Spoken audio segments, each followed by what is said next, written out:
أعوذ بالله من الشيطان الرجيم بسم الله الرحمن الرحيم ويوم يحشرهم وما يعبدون من دون الله فيقول أأنتم أضللتم عبادي هؤلاء أم هم ضلوا السبيل صدق الله العظيم۔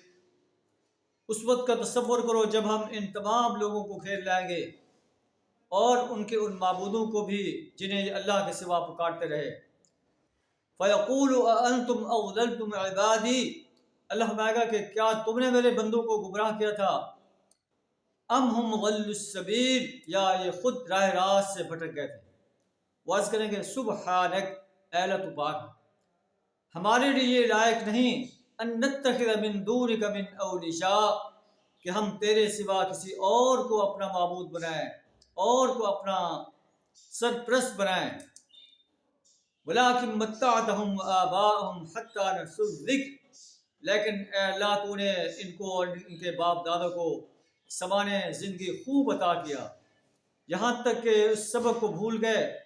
وَكَانُوا قَوْمًا بُورًا، اور شامت زدہ ہو کر رہے۔ فَقَدْ كَذَّبُوكُمْ بِمَا تَقُولُونَ، تمہارے معبودوں نے تمہاری ان باتوں کو جو تم کہہ رہے ہو جھٹلا دیا۔ فَمَا تَسْتَطِيعُونَ صَرْفًا وَلَا نَصْرًا، پھر تم نہ اپنی شامت کو ٹال سکو گے، نہ کہیں سے تمہیں مدد مل سکے گی۔ وَمَن يَظْلِم مِّنكُمْ نُذِقْهُ عَذَابًا كَبِيرًا، اور جو تم میں سے ظلم کرے گا اسے ہم سخت عذاب کا مزہ چکھائیں گے۔ اے نبی صلی اللہ علیہ وسلم، ہم نے آپ سے پہلے جتنے رسول بھیجے وہ کھانا بھی کھاتے تھے، بازاروں میں بھی چلتے تھے، تو آپ بھی ویسے ہی اللہ کے رسول ہیں جیسے پہلے تھے۔ ہم نے تم میں سے بعض کو بعض کے لیے فتنہ بنا دیا۔ اتصبرون، کیا تم صبر کرتے ہو؟ وَكَانَ رَبُّكَ بَصِيرًا، تمہارا رب سب کچھ دیکھ رہا ہے، تمہیں آبزرو کر رہا ہے۔